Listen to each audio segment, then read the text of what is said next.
Welcome students. स्वागत है आपका मेरे यूट्यूब चैनल एग्जाम 321 पर। इस वीडियो के माध्यम से मैं आपको केमिस्ट्री का बहुत ही महत्वपूर्ण टॉपिक एल्किल हैलाइड के रासायनिक गुण वो पढ़ाने जा रहा हूं।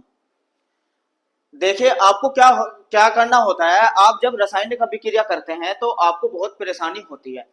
इतनी सारी रासायनिक अभिक्रियाएं हो जाती है कि जब एग्जाम आता है तो आप बहुत ज्यादा परेशानी का सामना करते हैं। लेकिन आपको कोई परेशानी ना हो और समीकरण मिनटों में बने, इसके लिए मैं एक वर्गीकरण बनाता हूं और उस वर्गीकरण को के द्वारा आप कोई भी रासायनिक अभिक्रियाओं को तुरंत बना सकते हैं। लेकिन सबसे पहले जो भी मैं वर्गीकरण बनाता हूं उसको आप नोट करिए, एक दो बार समझिए और तुरंत जाके मेरी रिएक्शन वाली वीडियो देखिए। तुरंत आप पे रिएक्शन बनानी आ जाएगी।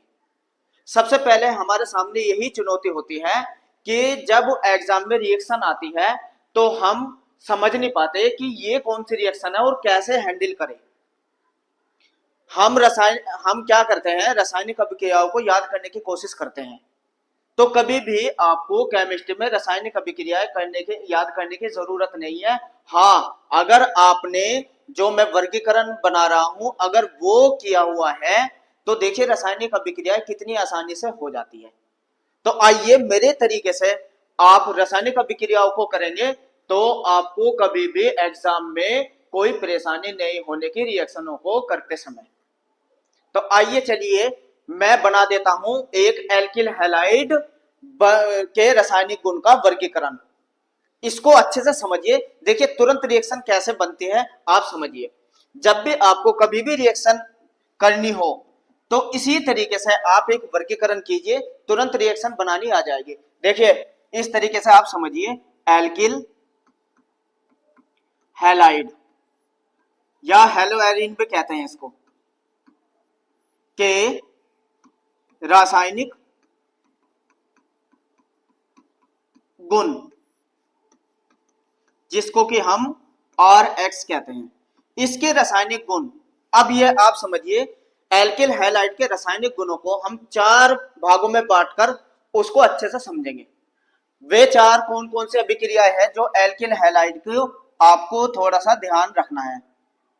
अब आप समझिए, अगर ये रिएक्शन आपने समझी तो इसी तरीके से आप एग्जाम में करेंगे और समझेंगे तो रिएक्शन कभी गलत नहीं होने की। नंबर एक, जो एल्किल हैलाइड में पढ़ना होता है वो होती है प्रतिस्थापन अभिक्रियाएं। प्रतिस्थापन अभिक्रियाएं, बस आपको क्या याद रखना है, ये जो प्रतिस्थापन अभिक्रियाएं हैं कौन कौन से तत्व होते हैं जो एल्किल हैलाइड से प्रतिस्थापन अभिक्रिया करते हैं। अगर ये आपको पता रहेगा, दिमाग में अगर आपके ये डायग्राम रहेगा तो कभी भी रिएक्शन गलत नहीं होने की। आइए मैं बना देता हूं प्रतिस्थापन अभिक्रियाओं का एक डायग्राम। आपको पता होना चाहिए कौन कौन से तत्व होते हैं। देखिए सबसे पहला ही तत्व आप समझिए, आपको किस तरीके से अभिक्रियाएं करनी है इसकी मैं एक कैटेगरी बना देता हूं। इसी तरीके से ये कैटेगरी आपको बना के याद रखनी है। सबसे पहले अगर आप करते हैं नम Ag2O, इसको कहते हैं नम सिल्वर ऑक्साइड या जलीय KOH ले लीजिए, जलीय KOH या जलीय NaOH, ये भी जलीय ही होना चाहिए, या जल। इन चार में से कोई से भी तत्व से अगर आप एल्किल हैलाइड की अभिक्रिया करते हैं तो एल्कोहल बनती है। क्या बनता है? ROH, एल्कोहल बनती है। ये हर एक बच्चे को पता हो कि एल्कोहल कैसे बनाई जाती है तो तुरंत रिएक्शन आपकी समझ में आ जाएगी। तो ये आप याद रखना है, एल्कोहल एल्किल हैलाइड पर किन किन तत्वों से बनाई जाती है। नम Ag2O से, जलीय KOH से, जलीय NaOH से और जल से। इन चार में से किसी की भी रिएक्शन अगर आप एल्किल हैलाइड से करेंगे तो एल्कोहल बनेगी। अब इसके बाद दूसरा देखिए, प्रतिस्थापन अभिक्रिया में दूसरा जो तत्व अगर आप अभिक्रिया करते हैं Na RONA यानी कि इसका नाम है सोडियम एल्काक्साइड, सोडियम एल्काक्साइड।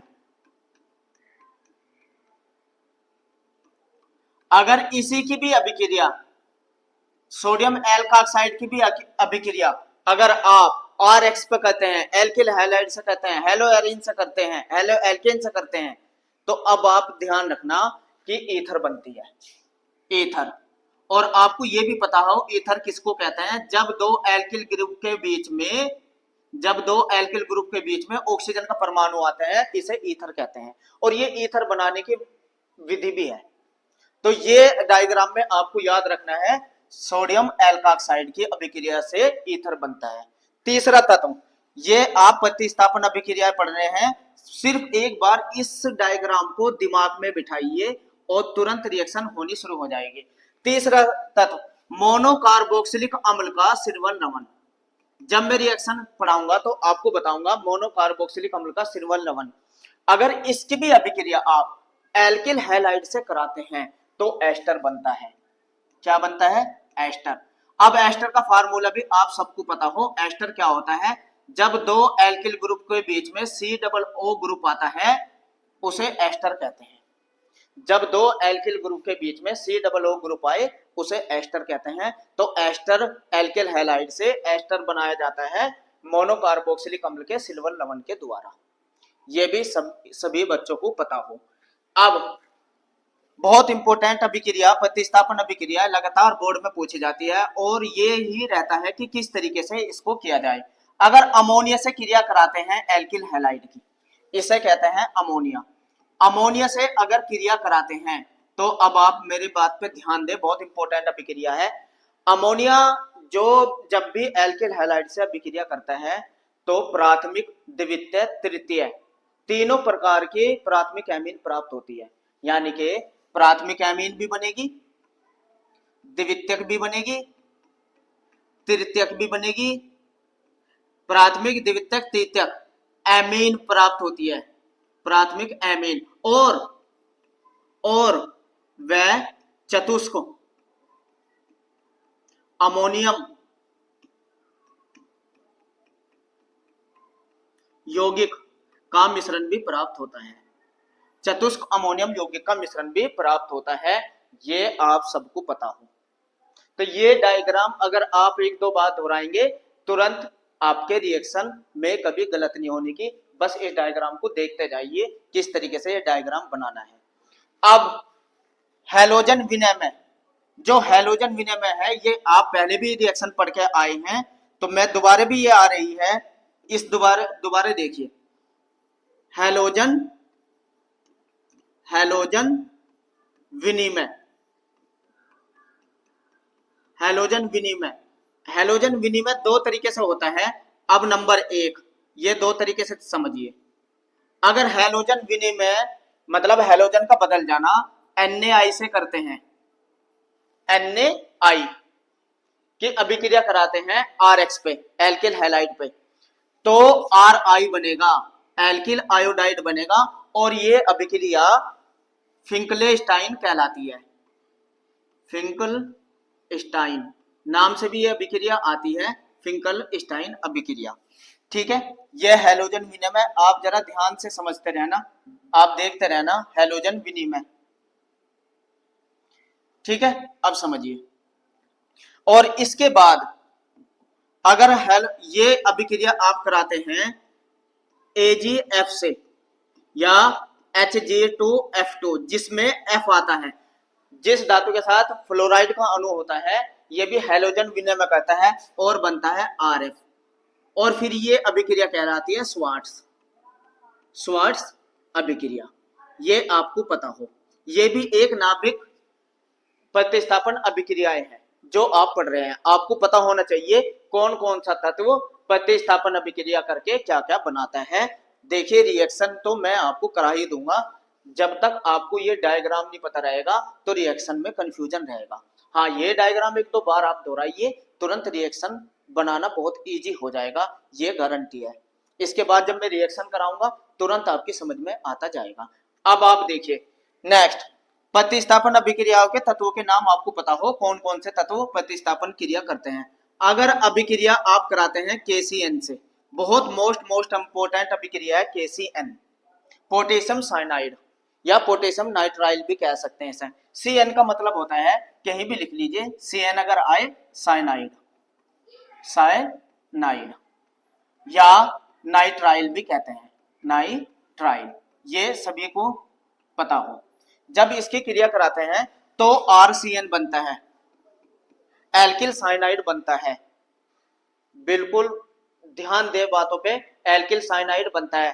अब ये जो एल्किल साइनाइड बना, अब यहां से रिएक्शन आगे पूछी जाती है रिएक्शनों की। अब आप सभी बच्चे यहां ध्यान दें, अगर RCN का किसी अम्ल या अक्षार की उपस्थिति में जल अपघटन कर दे, ध्यान दो, एल्किल साइनाइड का अगर अम्ल या अक्षार की उपस्थिति में जल अपघटन कर देते हैं तो कार्बोक्सिलिक अम्ल प्राप्त होता है। बहुत मोस्ट इंपोर्टेंट रिएक्शन है ये वाली, क्योंकि इस रिएक्शन का इस्तेमाल क्वेश्चनों में होता है।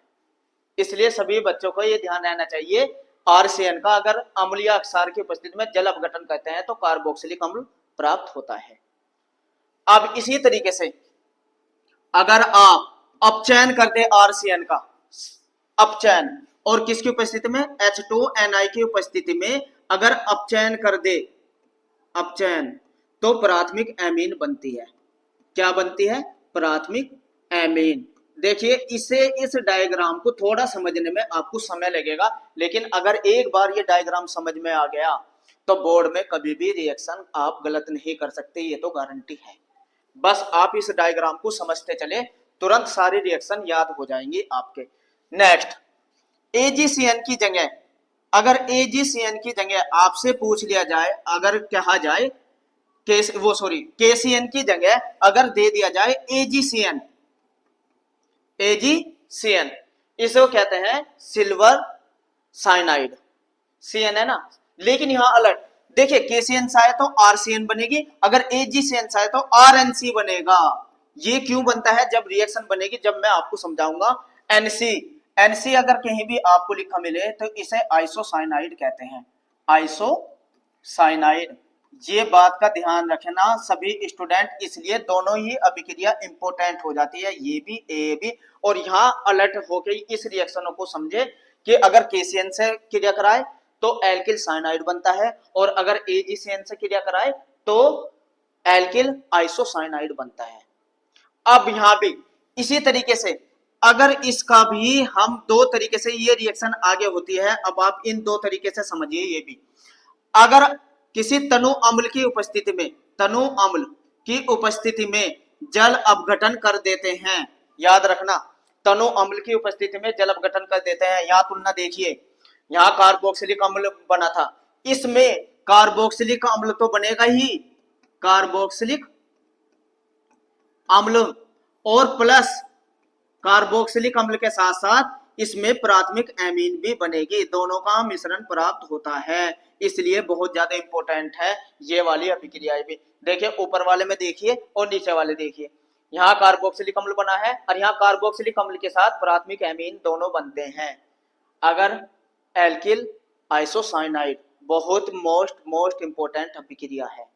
और इसी की तरीके से अगर अब इसका भी अपचयन कर दे, H2Ni की उपस्थिति में, तुलना कर, इन दोनों की तुलना करके रिएक्शनों को देखना है, तभी आपके दिमाग में ये रिएक्शन रह पाएगी। अब आप देखिए ये भी अपचयन हो रहा है, किसकी उपस्थिति में, H2Ni की उपस्थिति में, इसमें भी अपचयन हुआ था।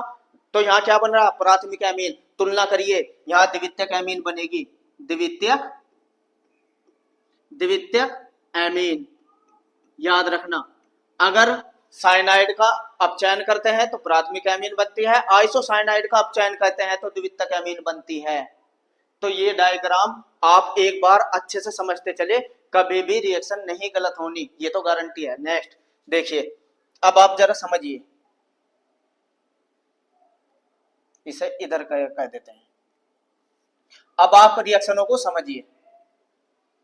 देखिए अब आप इस डायग्राम को फिर देखिए, अगर अब हम क्रिया करा देते हैं, ये समझिए, अगर क्रिया होती है AgNO2 सिल्वर नाइट्राइट से, सिल्वर नाइट्राइट से अगर क्रिया होती है एल्किल हैलाइड की, प्रतिस्थापन अभिक्रिया चल रही है अभी, तो सभी स्टूडेंट को पता होना चाहिए नाइट्रो एल्केन बनेगा। नाइट्रो एल्केन, नाइट्रो एल्केन बनती है,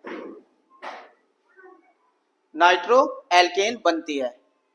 अब अगर इसका यहां से अपचयन कर दे Sn प्लस H2O की उपस्थिति में, अगर अपचयन कर दे नाइट्रो एल्केन का, देखिए स्टूडेंट क्या करते हैं, बस यहां तक ही रिएक्शन याद करते हैं, बस इतनी ही रिएक्शन याद कर लेते हैं और फिर परेशानी हो जाती है बोर्ड एग्जाम में। आपको आगे भी पता हो, अगर किसी स्टूडेंट को आगे भी पता है तो कभी गलत नहीं होने की, और ऐसे करने पे प्राथमिक एमीन बनती है, प्राथमिक एमीन प्राप्त होती है। तो ये सभी स्टूडेंट को पता हो कि क्या बनता है अपचयन होने के बाद। ठीक है, इसके बाद आप यहां देखिए, अगर यही अपचयन होता है, अब आप समझिए, अगर क्रिया होती है, आपसे पूछा जाए NaNO2, देखिए बस क्या अंतर है, यहां तो है AgNO2 तो नाइट्रो एल्केन बना था, और अगर क्रिया कहे NaNO2, बस धातु का अंतर है, तो नाइट्रो एल्केन ना बनके एल्किल नाइट्राइट बनता है, एल्किल नाइट्राइट, नाइट्राइट। आप बस इतनी ही रिएक्शन कर देते हैं, और जितने भी आप बुक में भी पढ़ते हैं या कहीं भी पढ़ते हैं, बस ये रिएक्शन यहां तक ही याद कर लेते हैं, आगे रिएक्शन नहीं करते। आगे भी आपको पता हो, क्योंकि आपसे क्वेश्चन ये भी तो पूछा जा सकता है एल्किल हैलाइड से प्राथमिक एमीन बनाओ। अब यहां दिक्कत आ जाती है, यहां से आगे आप पढ़ते ही नहीं। तो अगर ये अभिक्रिया इससे कराइए, नाइट्रो एल्केन बनाइए, नाइट्रो एल्केन का अपचयन करिए, प्राथमिक एमीन बन जाएगी। रिएक्शन तो ऐसी आती है। कैसे प्राप्त करोगे? एल्किल हैलाइड से नाइट्रो एल्केन, वो प्राथमिक एमीन, फिर तो करनी पड़ेगी ना, तो इसलिए आगे भी आपको पता हो। अब ये भी देखिए, इसका भी अगर अपचयन कर दिया जाए Sn प्लस जल की उपस्थिति में, अपचयन, इसका भी अगर अपचयन कर दिया जाए, तब अल्कोहल बनती है। ये पता हो, दोनों में अंतर देख लीजिए, दोनों में अंतर देख लीजिए। प्राथमिक एमीन अपचयन दोनों का सेम ही तत्वों से हो रहा है, लेकिन एल्किन नाइट्राइट बनते हैं तो अल्कोहल बनती है, नाइट्रो एल्किन बनती है तो प्राथमिक एमीन बनती है। रिएक्शन जब कराऊंगा वहां समझा दूंगा, बस आप डायग्राम को अच्छे से समझते रहिए। अगर अब अभिक्रिया कराई जाए, अब अगर आप अभिक्रिया करा रहे हैं AgNO3 से, AgNO3 सिल्वर नाइट्रेट, तो आपको जो यहां बनेगा एल्किल नाइट्रेट बनेगा, एल्किल नाइट्रेट, एल्किल नाइट्रेट प्राप्त होता है। और आगे जब इसका भी अपचयन सेम इसी तत्व से करते हैं, ये मैंने तीनों एक साथ अपचयन अभिक्रिया ली है ताकि आप कभी भी गलत ना करें। देखिए सेम पोजीशन, यहां भी अल्कोहल बनती है, अल्कोहल, यहां भी अल्कोहल बनती है। अगर ये आपको पता है तो अब डायग्राम में कभी भी आपसे गलती नहीं होने की।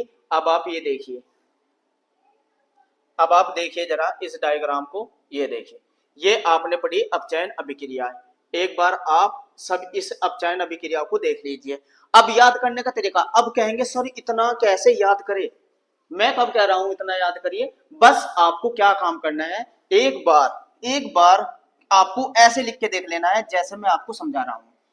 जब आप प्रतिस्थापन अभिक्रिया कर रहे हैं, देखिए एक बार समझ लीजिए, आपको याद करना है कि कौन कौन सा तत्व प्रतिस्थापन अभिक्रिया कहते हैं, बस ये पता होना चाहिए कौन कौन सा कहते हैं। Ag2O नम, NaOH जलीय, KOH जलीय, जल, ठीक है। फिर Na, ये तत्वों के नाम ऐसे लिखते चलिए, Na, RCOOAG सिल्वर, ये ऐसे लिख के याद कर लीजिए। और अमोनिया, और AgNO2 और AgNO3 ऐसे लिख के बार बार देख लीजिए। NaNO2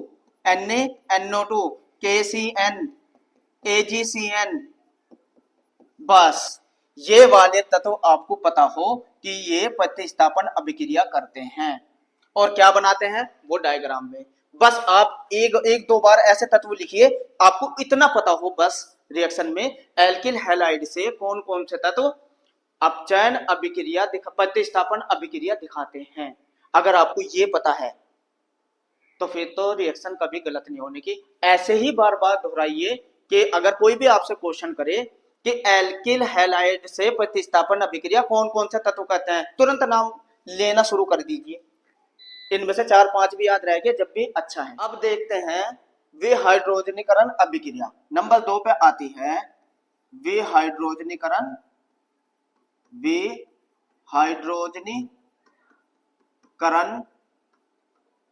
अभिक्रिया।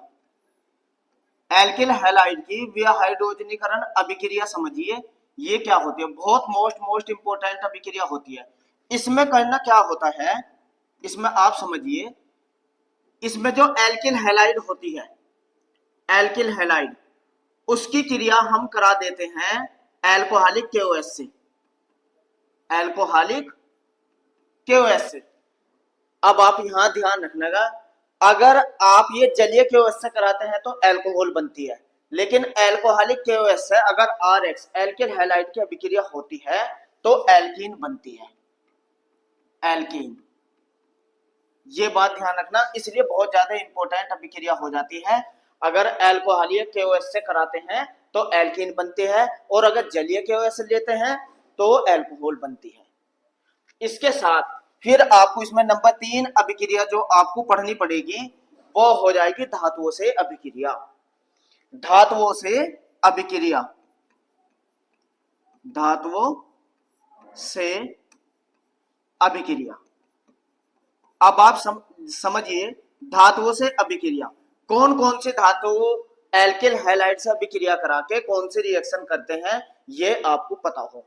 धातुओं से अभिक्रिया, इसमें आप पढ़ेंगे 3 धातुओं के नाम इंपोर्टेंट है जो करते हैं रिएक्शन। नंबर 1 Na धातु, सोडियम, और ये शुष्क ईथर की उपस्थिति में होती है, शुष्क ईथर, और बहुत ज्यादा इंपॉर्टेंट होती है। ये सभी स्टूडेंट याद रखें कि अगर RX पे अगर धातु की क्रिया होती है वो भी Na की शुष्क ईथर की उपस्थिति में, तो एल्केन बनती है, एल्केन बनती है। और इस अभिक्रिया को वोल्टेज अभिक्रिया के नाम से भी जाना जाता है, वोल्टेज अभिक्रिया। ये आप सबको पता हो। अगर RX की क्रिया सोडियम धातु से करा दी जाए शुष्क ईथर की उपस्थिति में, एल्केन बनते हैं, वोल्टेज अभिक्रिया कहलाती है।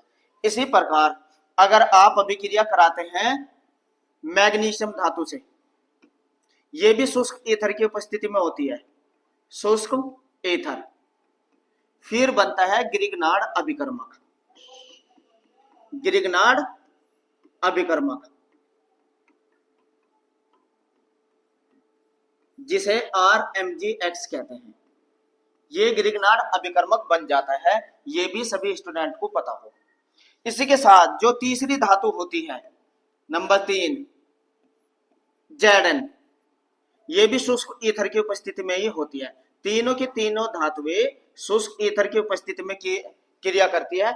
और जैसे कि ये पहले वाली रिएक्शन और सेम दूसरे वाली रिएक्शन दोनों सेम होती है, दोनों में ही एल्केन बनता है। और अब इस अभिक्रिया को जाना जाता है फ्रिकलैंड अभिक्रिया के नाम से, फ्रिकलैंड अभिक्रिया। ये अभिक्रिया बहुत ज्यादा इंपॉर्टेंट होती है जो नाम से आती है। देखिए इसमें वोल्टेज अभिक्रिया आई है, इसमें फ्रिकलैंड अभिक्रिया। RX की अगर Na, Mg या Zn धातु से क्रिया होती है, ये सभी स्टूडेंट को पता हो क्या बनता है। इसके साथ जो नंबर 4 RX के रासायनिक गुण में आप पढ़ेंगे, नंबर 4 पे जो भी है वो है अपचयन अभिक्रिया, अपचयन अभिक्रिया। ये अभिक्रिया भी बहुत ज्यादा इंपॉर्टेंट होती है, अपचयन अभिक्रिया। अब इसमें भी देखिए, अगर आप अपचयन तत्वों के नाम याद रखिए, अगर आप अपचयन कर रहे हैं LiAlH4 लिथियम एल्युमिनियम हाइड्रेट की उपस्थिति में, इसके द्वारा भी कर सकते हैं, या ZnHCl के द्वारा भी अपचयन कर सकते हैं।